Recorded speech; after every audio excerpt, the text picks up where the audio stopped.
À Paris, la Bastille fait penser à la Révolution.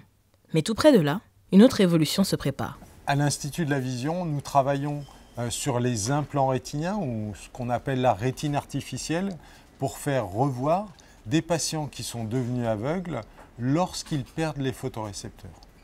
Il y a à peu près une naissance sur 4000 qui va avoir une maladie héréditaire qui rend aveugle.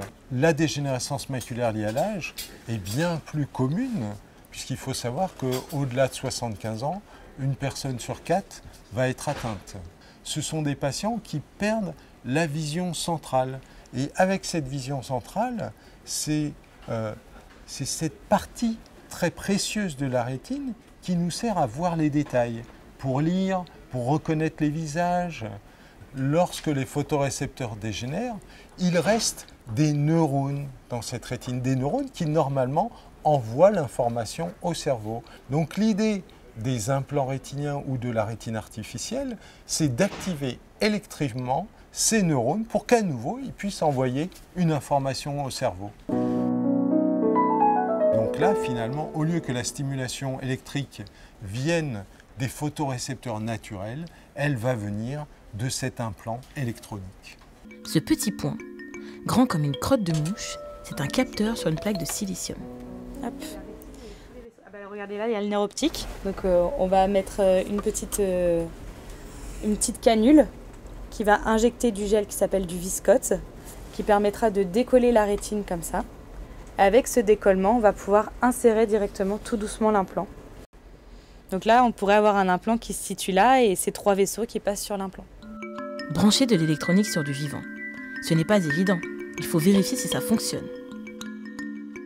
Le principe, c'est de pouvoir stimuler l'implant avec de la lumière et regarder l'activité électrique de la rétine en réponse à la stimulation de l'implant.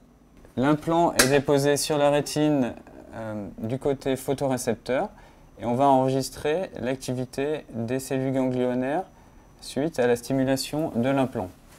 Donc on stimule plusieurs électrodes, plusieurs pixels de l'implant avec cette technique. Ici, on a la stimulation avec le flash lumineux qui va éclairer plusieurs pixels. Et ici, on peut voir en réponse l'activité des neurones qui répond en barre diagonale comme sur la vidéo. Au niveau de l'activité électrique, notre réponse est corrélée.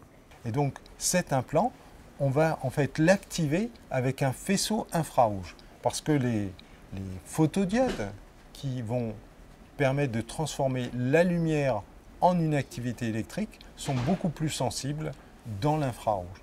Donc en fait, le patient va porter une paire de lunettes infrarouges.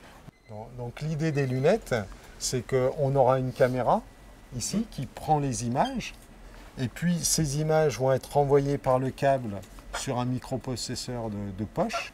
Et donc dans ce microprocesseur, donc il y aura aussi une source infrarouge qui va en fait au niveau du verre pouvoir en fait projeter l'image dans l'œil. Ces rétines artificielles ont déjà été testées dans des conditions de température plus élevées qui accélèrent le vieillissement. Et dans toutes ces conditions, ces implants sont restés extrêmement stables. Donc il n'y a pas de risque avec ces implants-là. Il y a déjà 5 patients qui ont déjà été implantés en France avec ces implants de l'entreprise Pixium Vision dans les services de José Saël. Et sur ces 5 patients, il y a déjà des patients qui peuvent lire des lettres et puis il faut qu'ils se réhabituent à voir dans une zone qui était aveugle, donc à retrouver en fait cette perception. Et donc il y a toute une phase de réapprentissage. Le cerveau aussi doit lui aussi finalement refaire une forme de plasticité pour redonner en fait la prééminence aux informations visuelles. Là, ces nouveaux implants qui sont produits par Pixium Vision ont 378 pixels. 378 pixels, on est loin de la HD. Mais pour quelqu'un qui ne voit pas, c'est énorme et ce n'est qu'un début. On peut éventuellement utiliser plusieurs de ces petits implants, un petit peu comme si on tapissait avec du carrelage le fond d'œil, et donc arriver peut-être à plus de 1000 pixels. Certains pensent produire des implants sensibles dans le visible.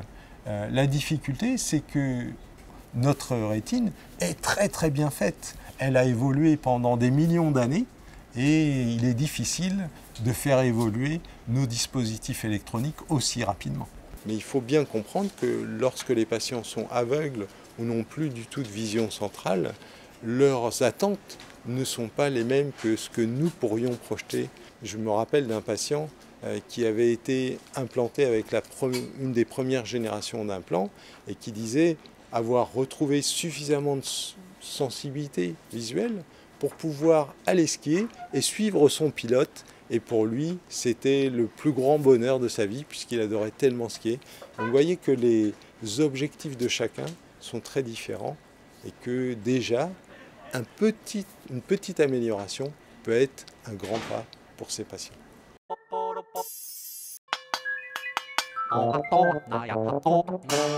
YouTube